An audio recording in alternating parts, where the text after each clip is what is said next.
to go to Google and type in the word bullying, as I did, to see if there'd be any web pages devoted to that topic. I can assure you you'll find a few. As a matter of fact, when I typed in, tell me about bullying, I found 1.2 billion web pages. Not million, billions. 1.2 billion with a B, billion. So I took a few minutes to read all those pages, and I've got the executive summary for you right now. Are you ready? They're against it. They're against it, every one of them. They're against it, against cyberbullying and bullying at school. They don't want your kids bullied, and bullying at work, and there's racial bullying, and there's like a disability bullying, and there's every kind of bullying in the world, but I couldn't find any web pages that were for them. They were just wholly against it. Just don't do it. I have it on good authority that no matter how many websites there are against bullying, it's going to keep on going on. It's going to. And my authority is the risen one. Perhaps you know him. He rose from the dead. Says all authority he has in heaven and on earth. And he said this, John 15, verse 20. He said, if they bullied me, which they did, they're going to bully you. Now, I know that's kind of a free translation of that passage in John 15, verse 20, but it's not an inaccurate one, I can assure you of that. The word that's used there is a word that you could replace for what people mean by today's word, bullying. What they mean is like to intimidate, to harass, to belittle, right? Even physically bully you with their actions, to ostracize you, to exclude you, to somehow try to make your life difficult. That's bullying.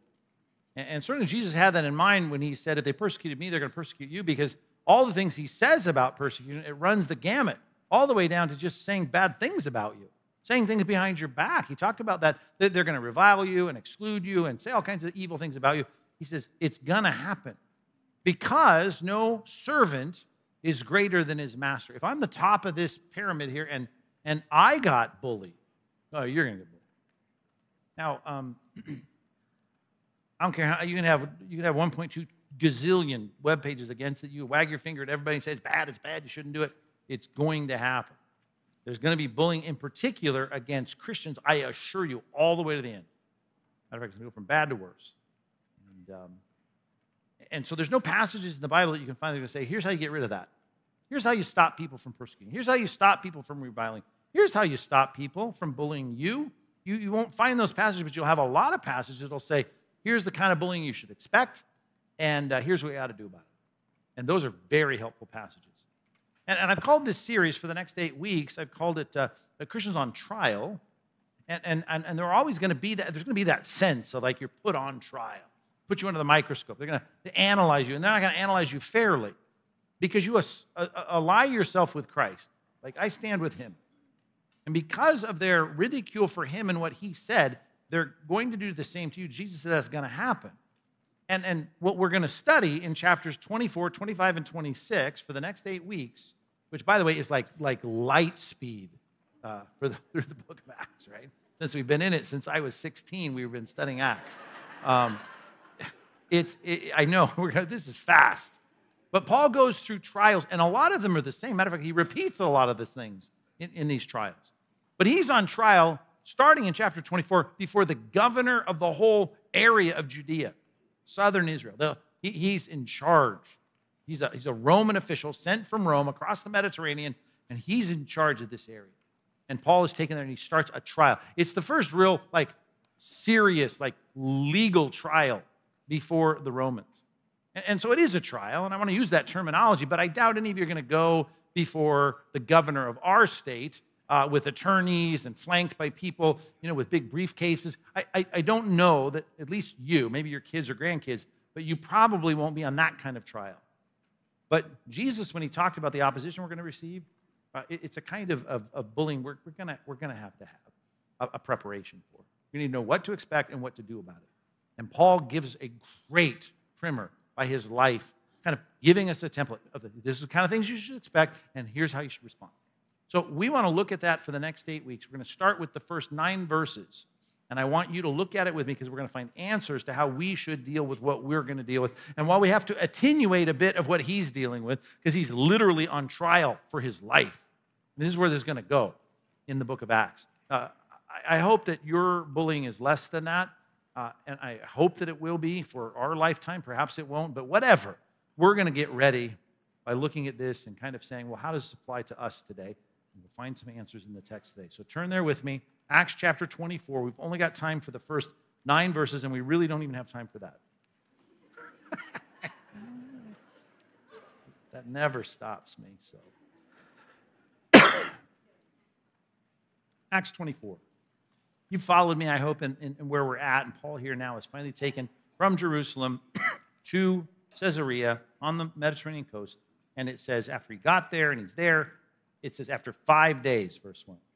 The high priest Ananias came down with some elders and a spokesman, one Tertullus. Okay, down. They're coming from Jerusalem. Everything's down, even though it's northwest from Jerusalem, still down.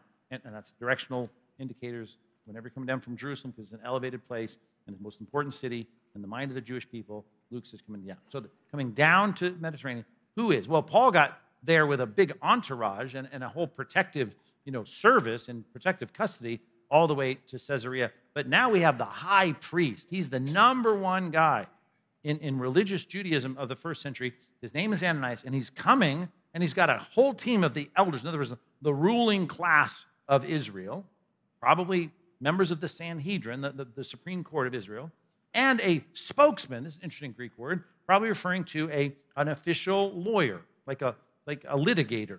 He's an orator. He's a rhetorician. He's one who's able to stand up and argue a case before Roman officials. That's probably why Tertullus, he has the name that's not a Jewish name. So he's retained by the Jewish leaders, and he's going to argue his case. Maybe he's done it before. I assume he has. These Jews are smart. They're probably going to get a guy that's experienced, and he's going to come, and he's going to lay the case before the governor named Felix, and they're going to put Paul on trial. Verse 2. And when he had been summoned, Tertullus began to accuse him, that's Paul, saying, since through you, right, talking to Felix now, we enjoy much peace, the lawyer's saying, since by your foresight, most excellent Felix, reforms are being made for this nation in every way and everywhere, we accept this with all gratitude. But to detain you no further, we know your time is important, Felix. I beg you in your kindness to hear us briefly. Super sicky sweet there, right? I mean, it's more than like if it please the court and your honor. This is like he's leaning into this. And now here it comes. Verse 5. For you found this man a plague. Right? Kevin, you're such a disease, right? This is like you're just laying into this with an ad hominem argument. This guy's a bad guy. He's bad.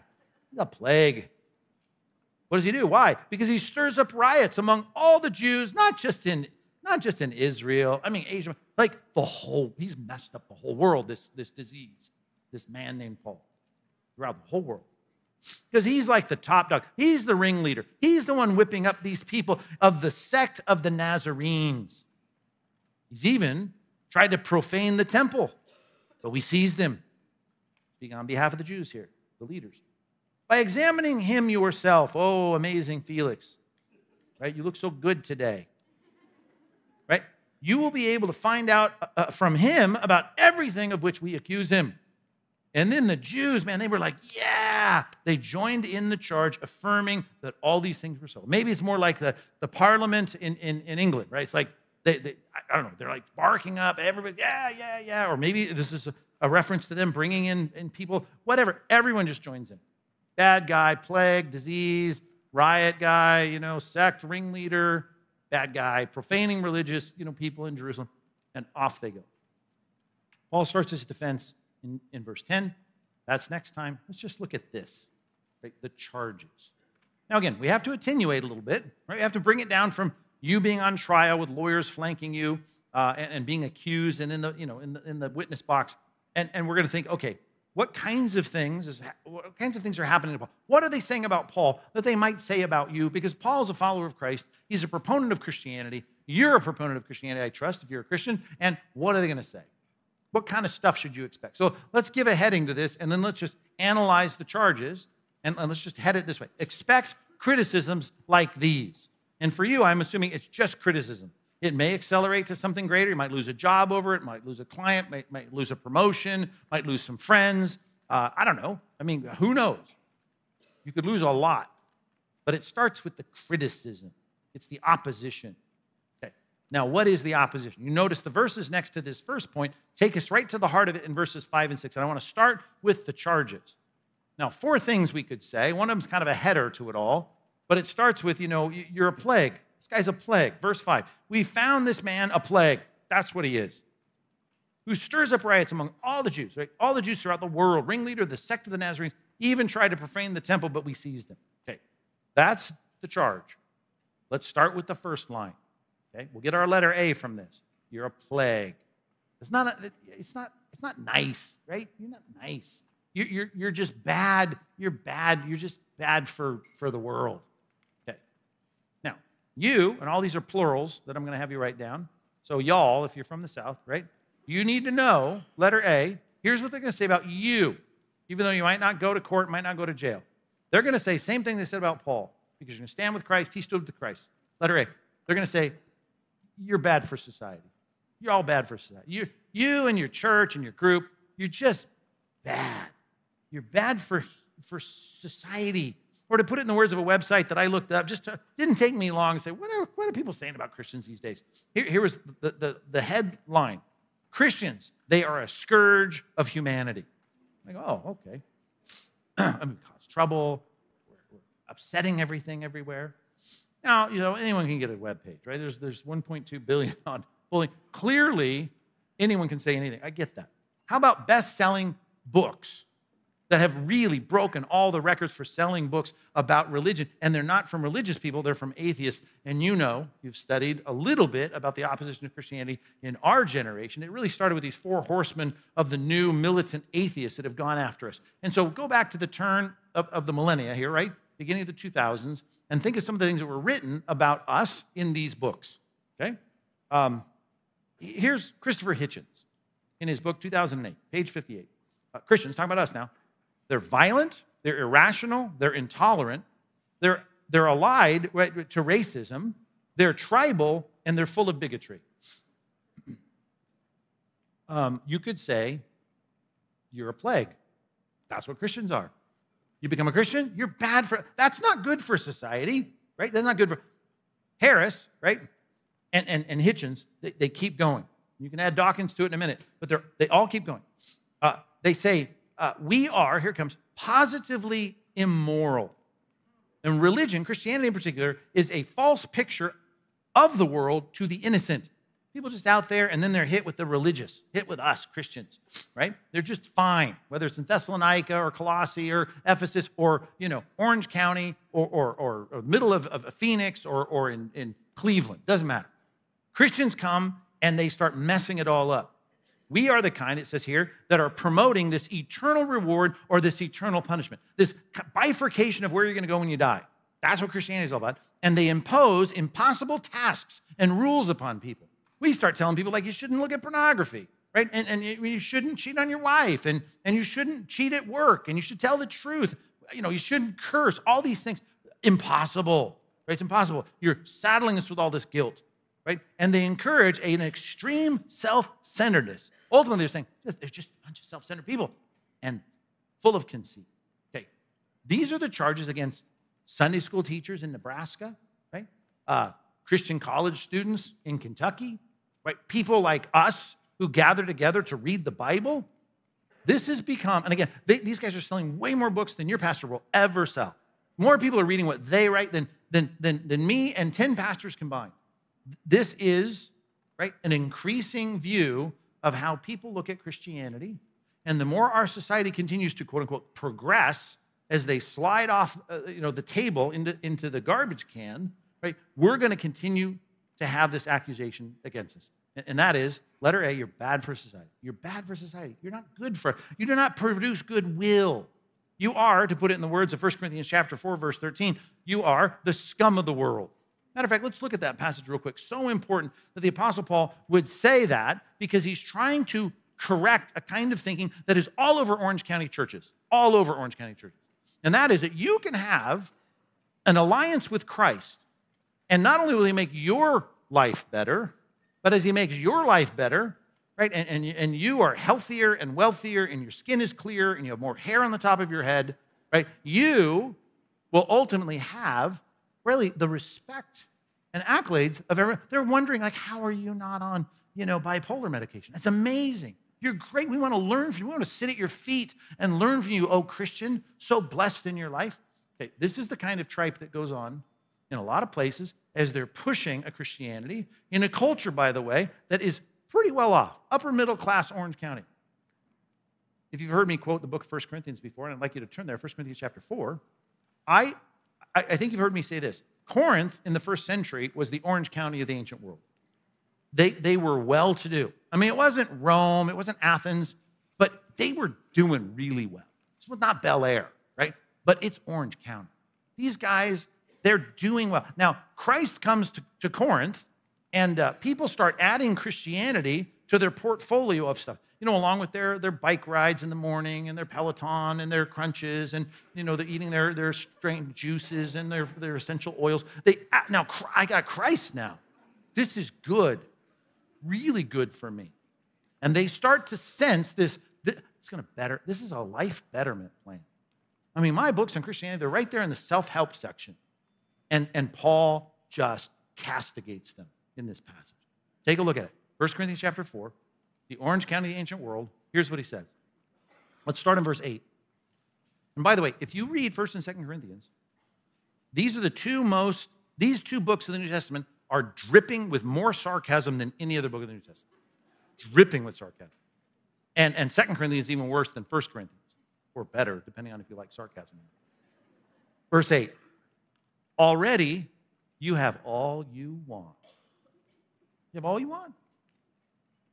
Already, you've become rich. And without us, you've become king. We've seen all your graphics for your church sermon series. You're kings and princes, and it's awesome. All that sarcasm. Why maybe our translators in the ESV put exclamation points behind it, because it's sarcastic. Because when he says, and would that you did reign. In other words, you're kidding yourself. Christianity does not make you have all that you want. It does not make you rich, and it does not make you influential in society where people are sitting at your feet saying, tell us how you do it. That's not it. Would that you did have that. Would that you were there so that we might share the rule with you. Oh, our theology is going to get us there, but it gets us there when Christ comes back for that kingdom we've been praying for, when Christ arrives to get his church. And he sets up a kingdom on earth, and guess what? Then we will reign. But guess what, Corinthians? You're not getting there ahead of me, Paul says. Impossible. For I think that God has exhibited us apostles, which, by the way, you are there subscribing to this theology of Christianity, and you got it from the apostles, and the apostles are the leader. At the top of the pyramid of knowing and living out Christianity, it is the apostles. And here you are, this church in nice suburban, Corinth, and all of a sudden now he says, listen, we are the leaders of this movement, and we are like last of all. We're like men sentenced to death, like they're dragging us through the streets and want to kill us. We become a spectacle to the world, to angels, to men. Everyone thinks we're just trash. Matter of fact, they think we're dumb. Verse 10, we're fools for Christ's sake. Oh, but you are so wise in Christ, you smarty pants.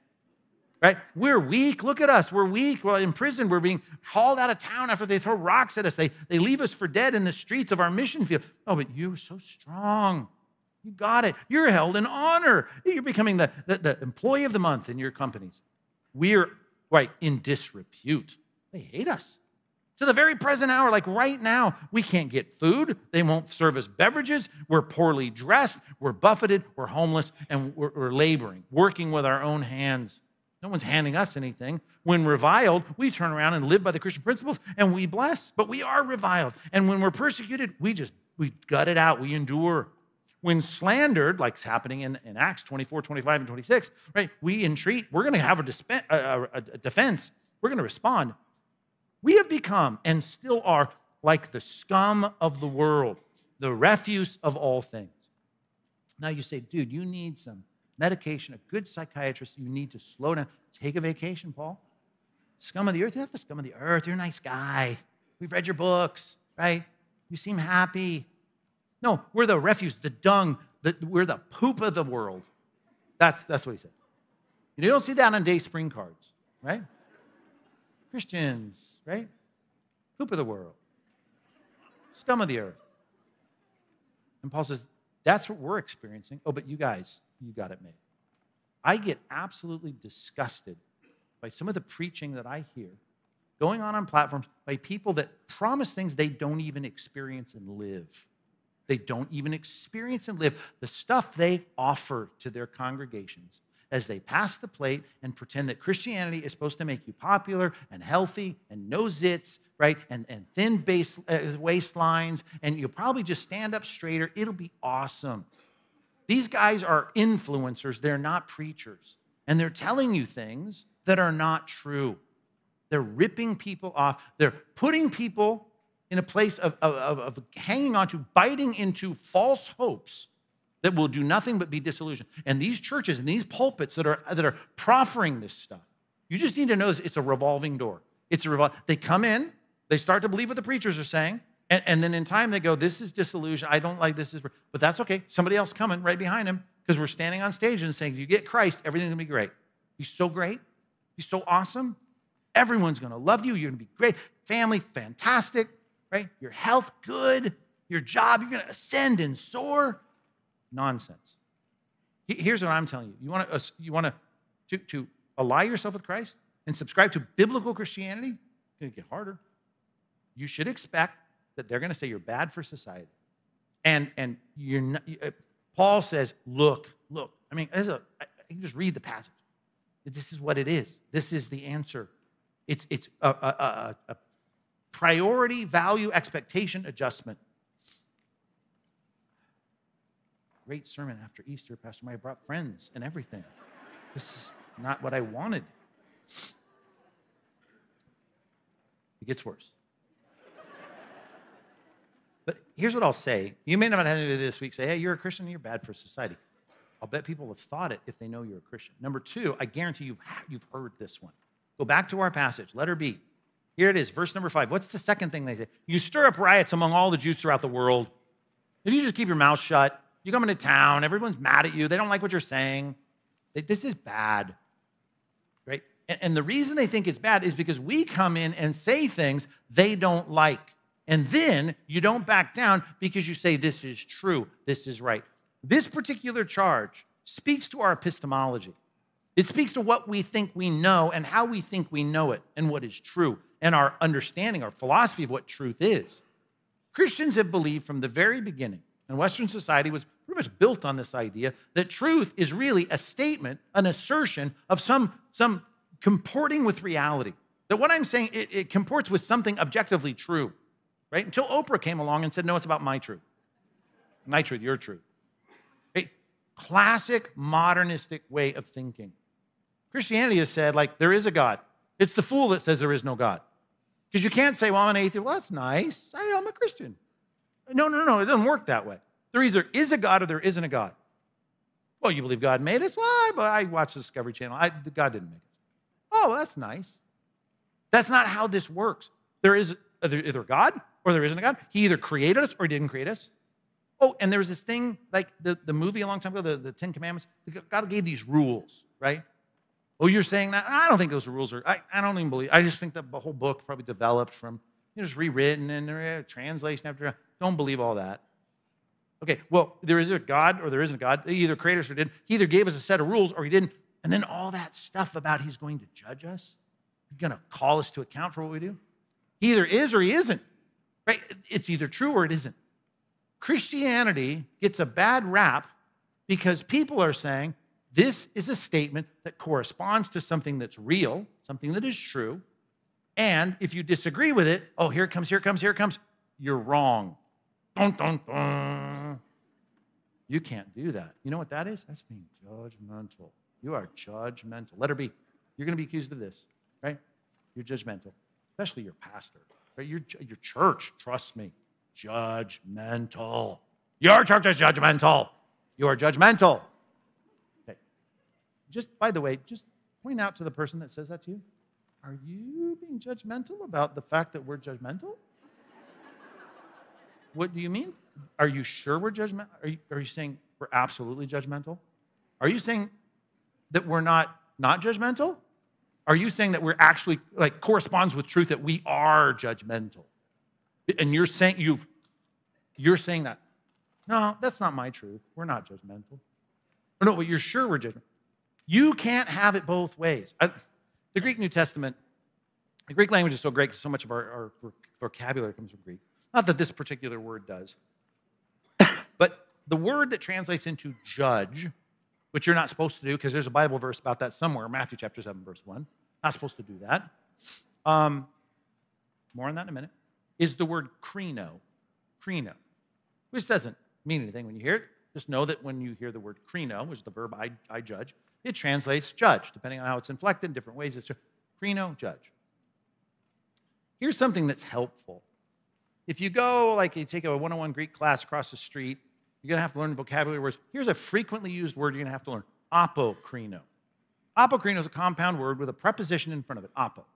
Right? And here's what we're saying when we say, here's the translation of the word apokrino. And it's so helpful. The translation of the word apokrino that you're going to have to learn in your vocabulary list is the word to answer. I answer. Apokrino, right? To give an answer. Actually, it's not a verb in that sense. Apokrino is to answer. Here's the answer. Everyone who gives an answer is making a krino, a judgment. Everyone who is going to respond. What do you think of this? That is a judgment. A judgment. And if you say that your judgment is right, you are now, as judgmental as anyone on the planet. Everyone is judgmental. Dennett, Hitchens, Dawkins, all of them are judgmental. And a lot of their books are about how judgmental we are. I get it. I understand it. Because you're trying to make an assertion that corresponds with what you think is true.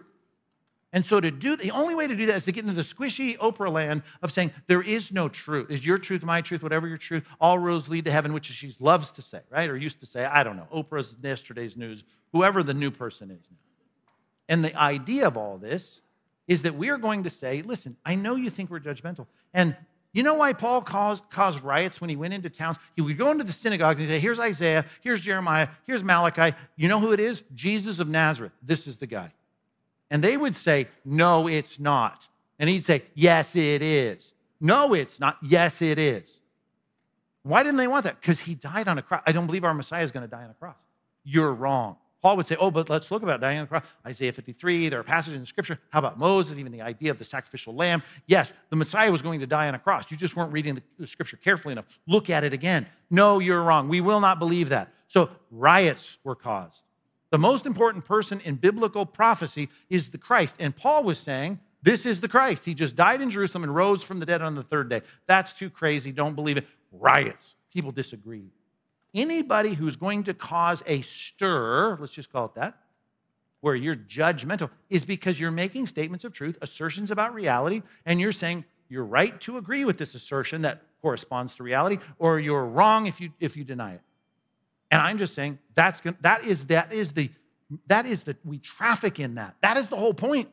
To share the gospel is to make an assertion about something we think corresponds to reality. You're just going to have to accept that. You should expect that. And it's funny because they live in judgmental world all day long. When they go to the produce section of the grocery store, judgment, judgment, judgment, judgment, judgment, right? When they talk to their kids about how they ought to live, judgment, judgment, judging all the time. Every answer they give is a judgment. I know we don't like it. In John chapter 7, by the way, verse 1, do not judge, period. Nope, it's not what it is. Do not judge, right? For you're going to be judged in the same way that you judge. And how you measure it can be measured back. And he says, you know what? Here's the problem. You were trying to make judgments with big old logs in your eye, and you need to take the log out of your eye so that you'll never judge anyone. Sunday school grads, is that how the passage ends? Take the log out so then you will see clearly to take the log, or the speck rather, out of your brother's eye.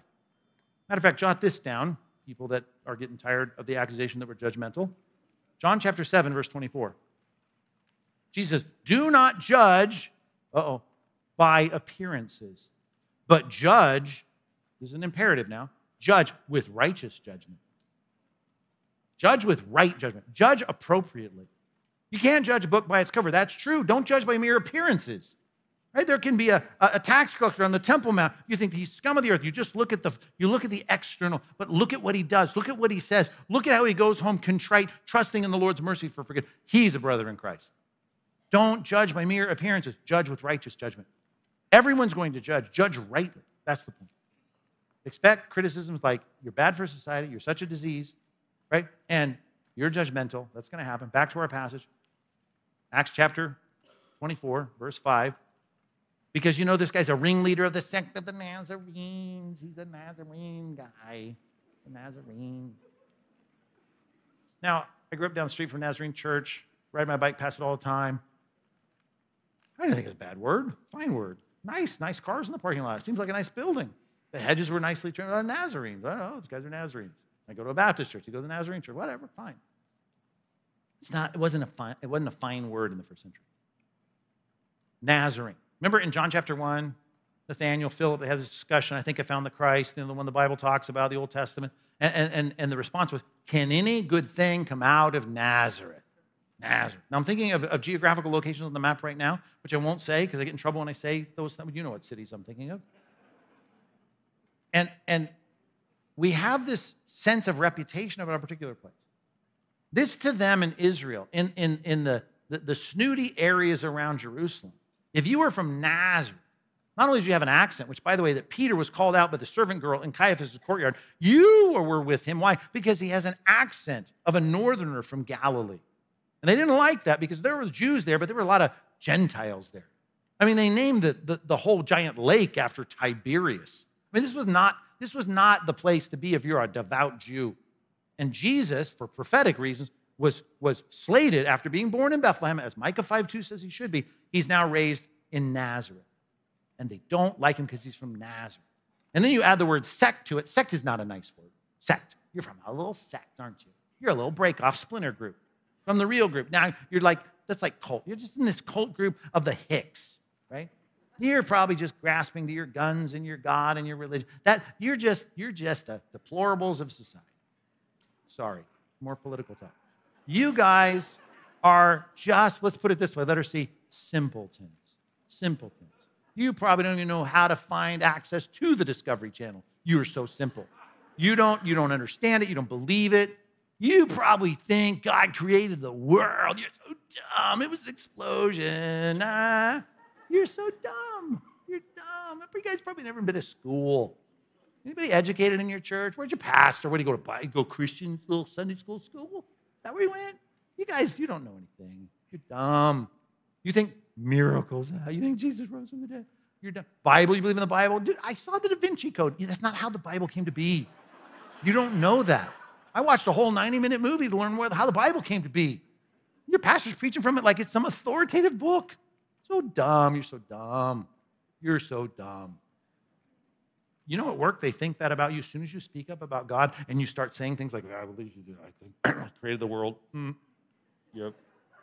Don't tell them you think it was in 6 days. Woo. Dumb.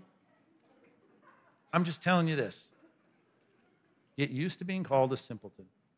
The whole point, even earlier as Paul was standing trial, when he believed that there was a resurrected dead body that came to life, and his name is Jesus, it did cause riots. And they thought, that's dumb. You're going to be called a simpleton. Just take some time at some point to read 1 Corinthians chapter 1. And just remember this. Start just in the middle. Verse 18. They think the cross is folly.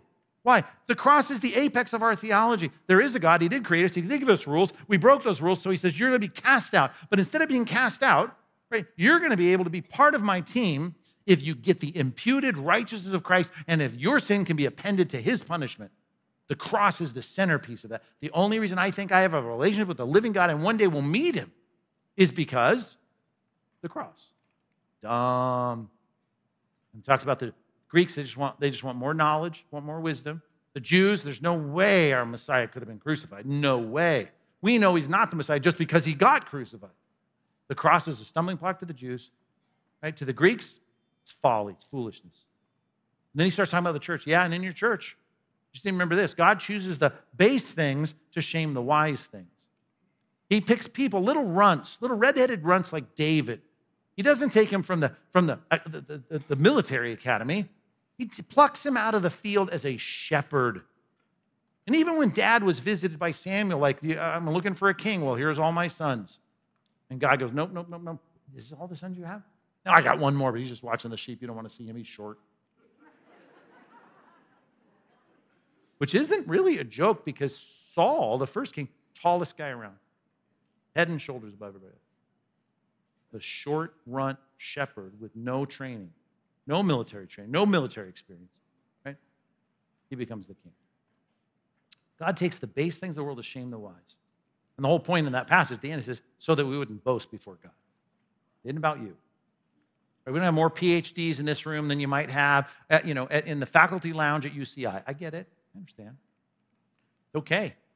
God chooses just normal people to open their eyes to see the truth of the gospel. And guess what? One day everyone's going to learn that God did create the world. It's like he turns water into wine in a millisecond. He created the world, milliseconds at a time, in a 6-day period to teach us how to work in a given week. There's no astronomical reason that we should have a week. God created the world in 6 days. The whole point was to give us a pattern of work and rest. Whatever. You can debate me on that if you want. Here's the thing. We're all going to find out, as it says in that passage, that the wise at the universities are going to be shamed, right, by the simple people like your grandma who read the Bible and said, oh, I believe it, because it's true. Simpletons, get used to that, get ready for that. It's foolishness to the world. How about this? Verse 6. He even tried to profane the temple. Are you still in the passage? Acts 24:6. He tried to profane the temple. Those Jews are going about their business. They got all these guys that dress well. They're so sincere. And he comes in there, and he's got a buddy who's a Gentile. We kind of think he might have even brought him to the court of the Jews, and so he probably profaned the temple. We think, did Paul have this brotherly relationship with a Gentile when he walked into Jerusalem? Yes. Did he bring him into the court of the Jews? No. This is a false charge, obviously, but they thought, you're not playing by the religious rules of our culture. Paul understood that. And people don't like it when you start saying, back to letter B, when you start saying, well, this is true and that's not true. This is right, that's wrong. When you start saying that and start talking about the guys in saffron robes with bald heads and they don't wear shoes and they're so godly, and look at them, they're burning their incense, they're praying all day, they live in monasteries. You're not telling me they're wrong. Don't tell me that. Don't tell. Wrong. And what does wrong mean in your theology? They're going to hell? They're not going to hell. What you are such a religious bigot. Let's put it this way, letter D. You start messing with religion, say your religion's right and their religion's wrong, you are disrespecting other religions. And that's the thing in our day. Well, don't you disrespect me. This is it's the unforgivable sin. That you're saying the Muslims, right, praying 5 times a day, traveling to Mecca, Medina, they don't even eat during Ramadan in the daylight hours. These guys are serious. What do? Are you volunteer for Fix-It Day on a Saturday? Come on. These guys are serious about their religion. Don't you tell me they're going to hell and you're going to heaven because you just prayed some prayer one day. They will castigate you, they will belittle you, and they will say, one of your big problems is you think Jesus is the only way. And you're supposed to say to that, on the authority of your pastor, absolutely right. I think that because Jesus said that. He said that, and it makes logical sense. Jesus is the only way. That's what he said. He made it clear in multiple ways and said it as explicitly as you could possibly say it. In John 14:6, right? There's nothing else but Christ. He is the way, the only way, the truth. He's the only truth, and the life. And no one comes to the Father, Jesus said, except through me. Now, if I say something different, then I'm not loyal to my leader. And my leader was clear, and that's why in Acts 4:12, they were very loyal to their leader, and they sat there in front of the crowds, and they say there's no other name, no other person, right, under heaven, given among men, by which we must be saved. And we're the only religion, you need to know this, with a mechanism for redemption. Think about it. I can talk to the Muslim who thinks he's so much more righteous than I am because he's so devoted to his religion.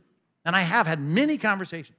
And I say, where do you get your sin problem dealt with? Are you a sinner? Yes, I'm a sinner. Well, I'm a sinner too. How do God going to accept you into paradise one day? Well, he's merciful. Well, I believe that he's merciful, but he's also holy. If he's holy, how in the world does it get dealt with? And the answer is, He's just going to hope that my good works are going to get me there. And I think now we're on the even playing field with every other religion in the world.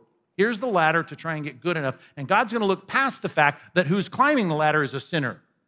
You're never going to make it.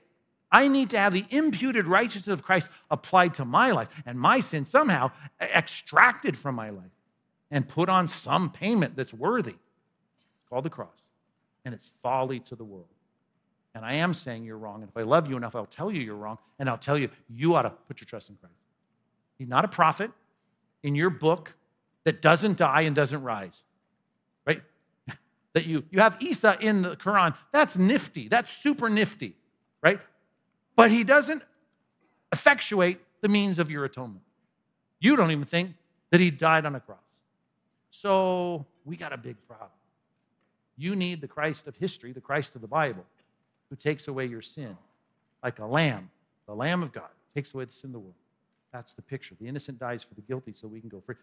If that's disrespect for other religions, I guess sign me up for being called that. I'm not being belligerent. I'm not trying to be mean. Matter of fact, the only reason I'm sharing with my Muslim friend about being saved is because I care.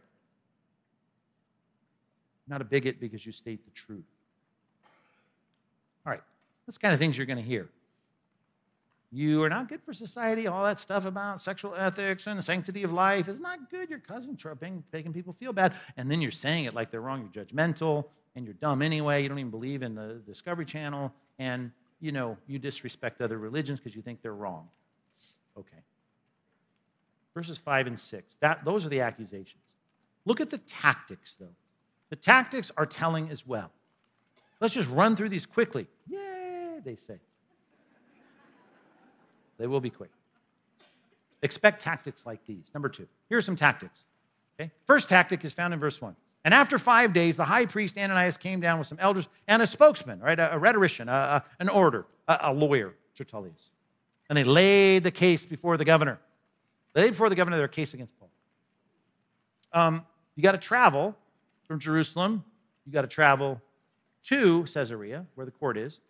You got to get this lawyer, right, off some billboard in suburban, Jerusalem, who's argued before the governor before.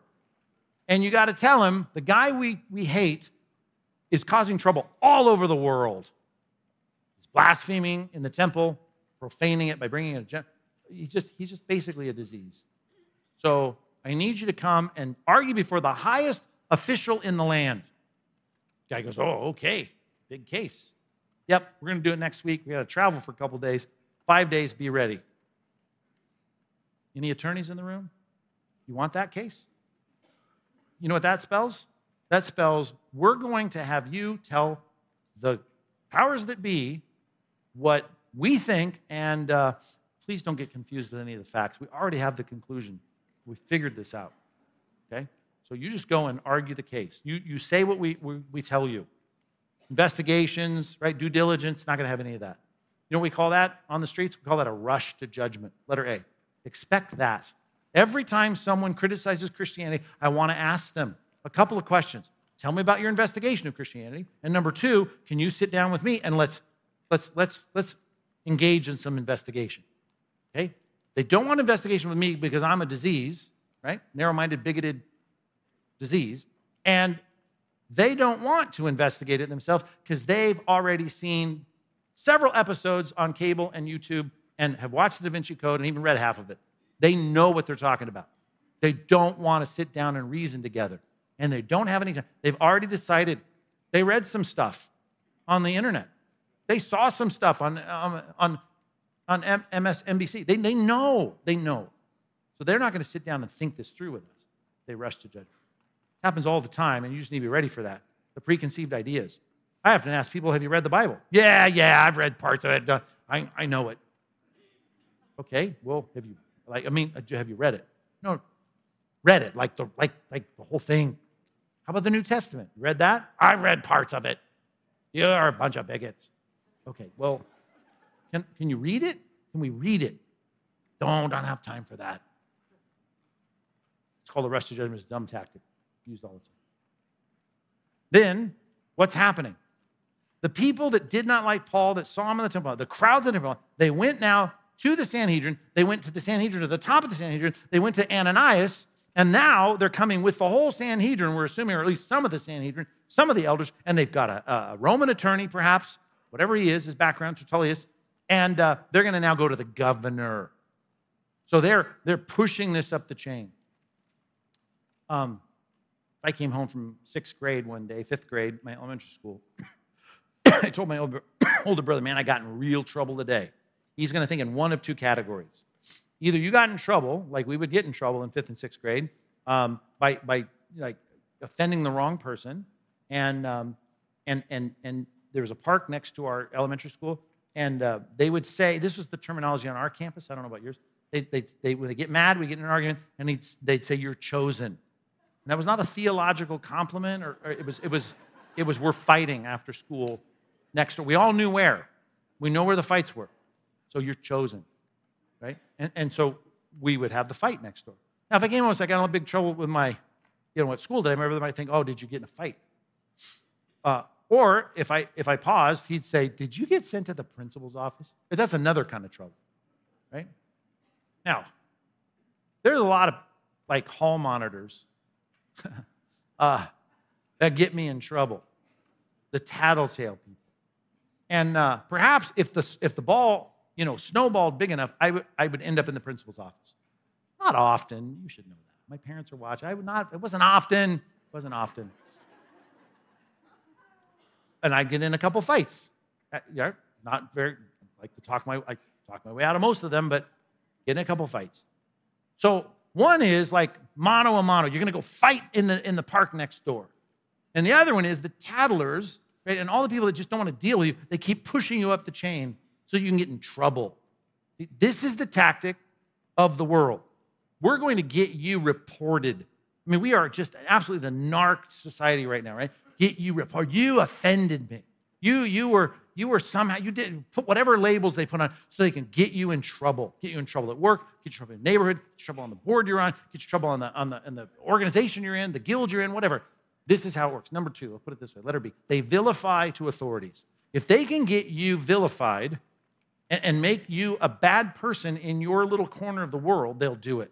They'll even do it in families. If you got people that don't like your Christianity and you're one of the only Christians in your extended family, you watch. They will work to try and make sure that whoever the matriarch or the patriarch of your family, they're going to complain. This is the tactic. It isn't like, let's sit down and figure this out. You and me, I don't like what you're saying. You sit down and let's sit down at a coffee shop and let us figure this out.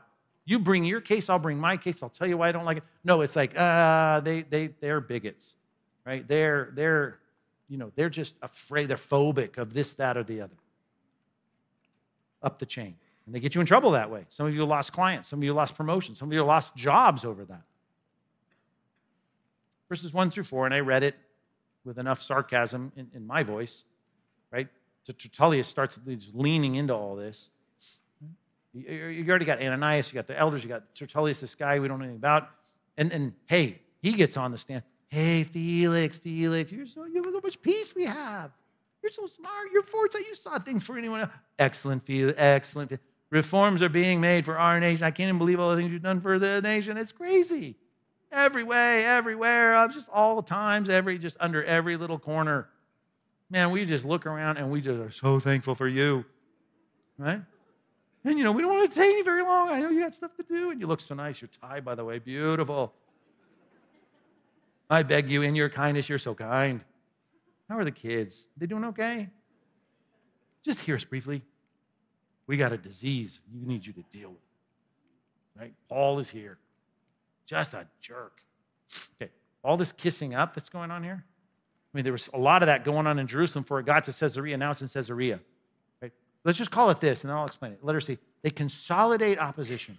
There's a consolidation of opposition by people being nice to each other against you. Have you noticed the alliances being built? You go back to the Old Testament. Absalom didn't like his father, right? He went around and ingratiated himself to everybody.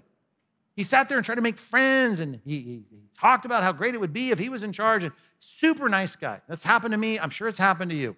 Someone didn't like your stand for Christ, and they are going to get people around you to oppose you. They're going to consolidate as much power. If they can't go up, we're going to have the mob that isn't going to like you. And the way they do that is they're so friendly to each other. Jot this reference down. Luke chapter 23, verse 12. You can look at the 2 preceding verses. Herod and Pilate did not like each other. But guess what? Luke is careful to point out. They became friends over their opposition to Christ. And when he was dressed up in those purple robes and sent to Pilate, they were like, wow, no, we should get together and play golf sometime. They got nice with each other because of the old adage, the enemy of my enemy is my friend. Someone may not like you because of your anti-abortion stance. That's how they'll say it. Anti-choice, I guess is how they'll say it. You believe in the sanctity of life. You don't care if it's a rape or incest. That child is a child. We wouldn't kill the child no matter what. That's your view. And someone's going to hate you for that. And then over here, you're going to talk about heterosexual marriage, that this is the only sanctioned thing that God has ever created. And everything else is a perversion of that. And then someone else is going to not like you for that. But guess what they're going to do?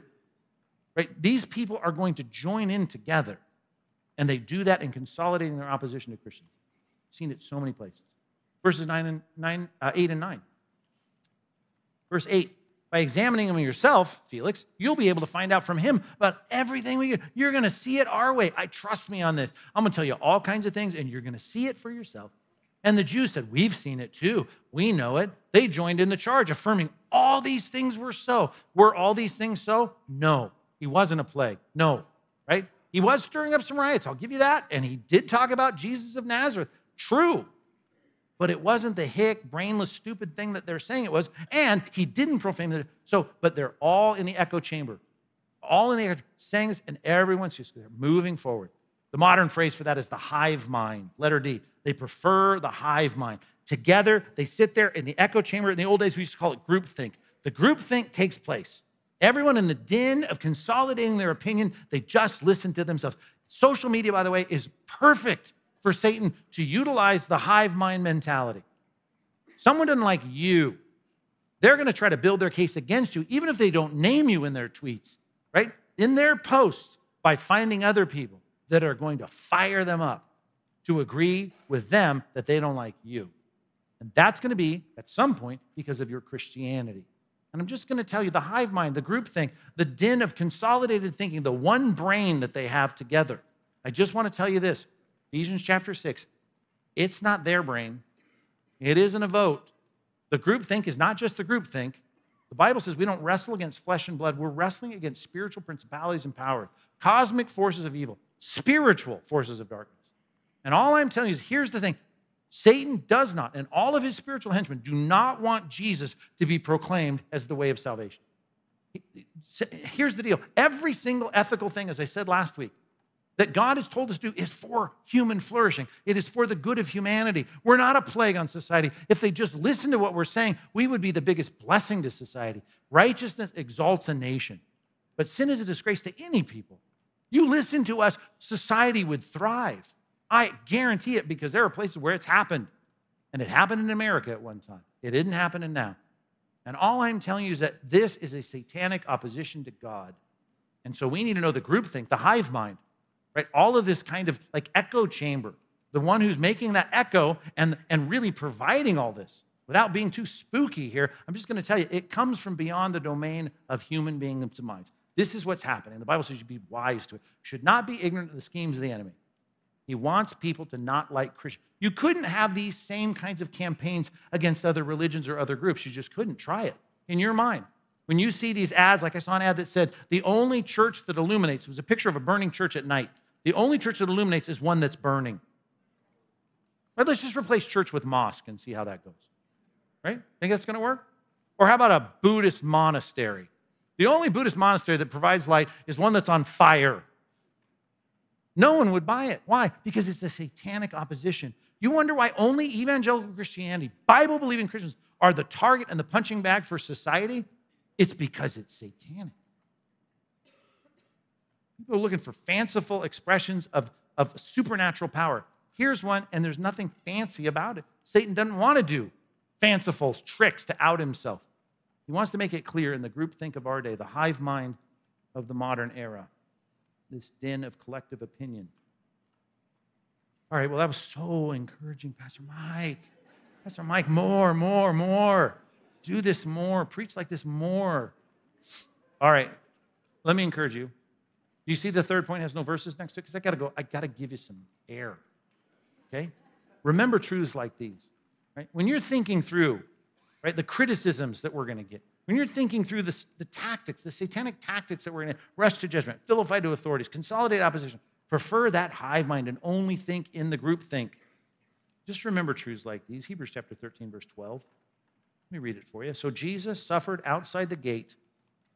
You know, you'd only crucify someone out. You wouldn't going to crucify within the walls of Jerusalem. You got to go outside the gate in order to sanctify the people through his own blood. He was going to die so that people could be forgiven. I'm forgiven because Christ died outside the gates of Jerusalem in nakedness and beaten and bloodied on a Roman cross.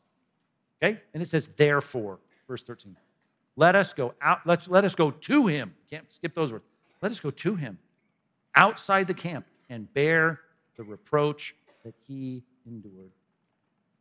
I don't want a martyr's complex out of you. I don't want that. But I do want you to say, I am willing to suffer with Christ. And say, if they didn't like him, they're not going to like me. I get that. Paul was honored to be called the same names Jesus was. Not because he was a martyr.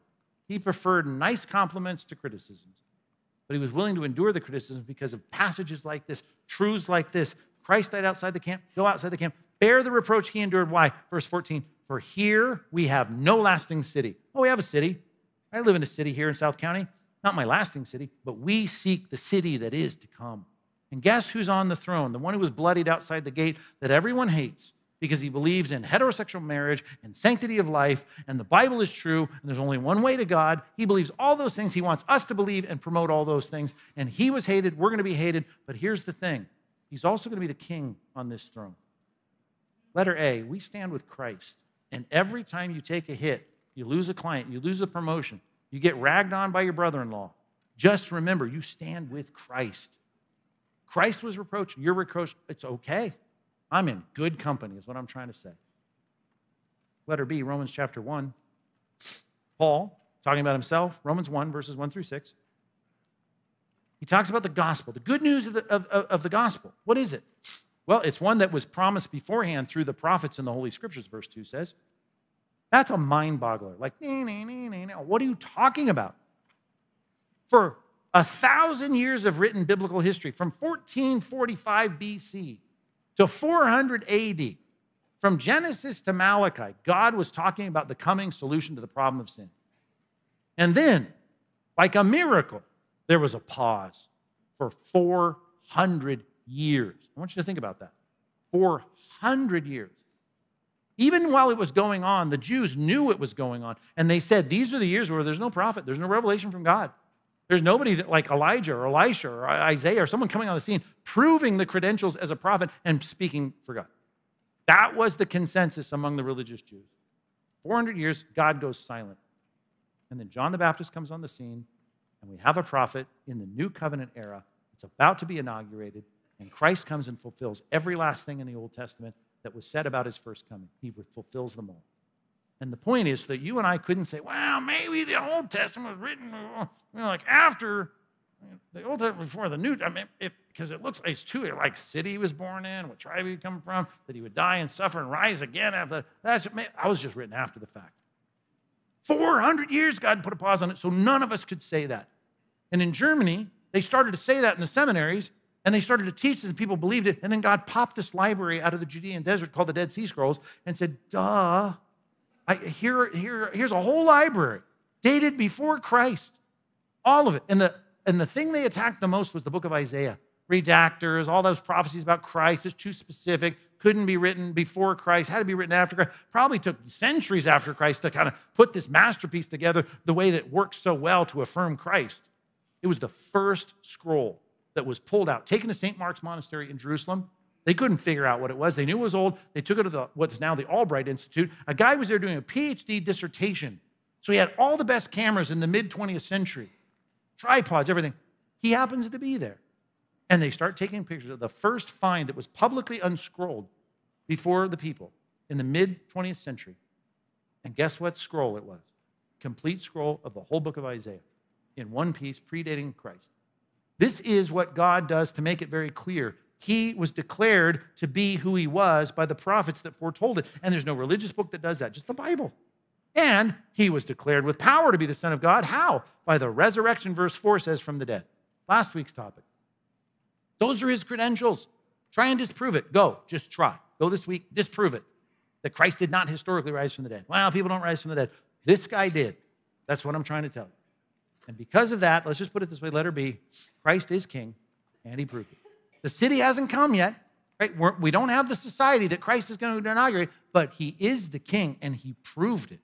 Predictive prophecy, the resurrection of Christ, and then he's calling everybody to obey. If you read the rest of the passage, the changed lives of 2,000 years now of people following Christ, whose lives are changed like our lives are changed, if you're a Christian here this morning, forgiven, passionate, zealous, praying, reading the Bible, and driven to serve Christ in our generation, that's not a mistake. That's not a sociological weird thing.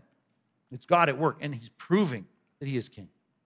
2 Thessalonians chapter 1, letter C, verses 3 through 12. I won't take time to read that because I'm out of time. It's your homework assignment. But here's the executive summary of that. You're suffering now. Christ is coming back. You won't suffer anymore. And those who afflicted you, he's going to punish. Here's the problem. Right? We're being criticized. And at some point, our kids or grandkids may be imprisoned like Paul was. But every single person that opposes Christianity is either going to be converted dramatically like Paul was. And I pray for the militant new atheists. You got weird things being said by Dawkins this week if you watch that. Like, what are you saying? It's like are you backing down on any of this? Well, he's not officially backing down, but he's saying some pretty weird things to be pro-Christian in this era, at least Christian culture.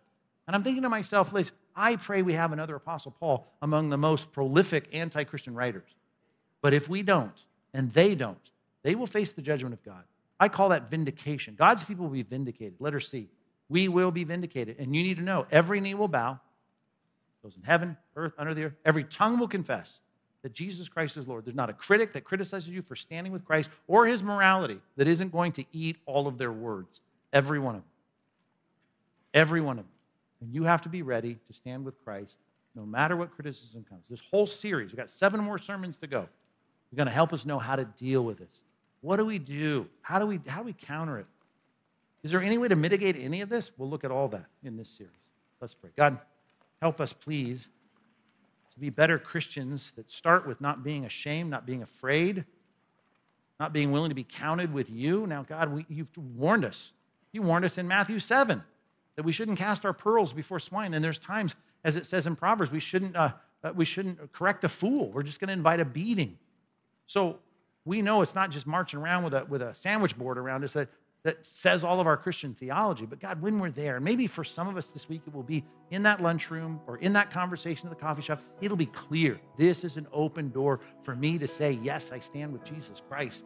I stand with what he said. He's the resurrected king. The prophets foretold him. There's no getting around the fact that he is the king, and he will vindicate every person that stands with him. May we be bold enough to say that, not ashamed of the Son of Man before people. We know that if we're not, you won't be ashamed of us. And so, God, we want you to give us that boldness to stand up for what is right in this generation. And may we do it not because we're martyrs, not because we love being castigated or criticized, but because we want to stand with you and we're willing to endure whatever comes. If we have to be bullied for our faith, we're going to be bullied. That's fine.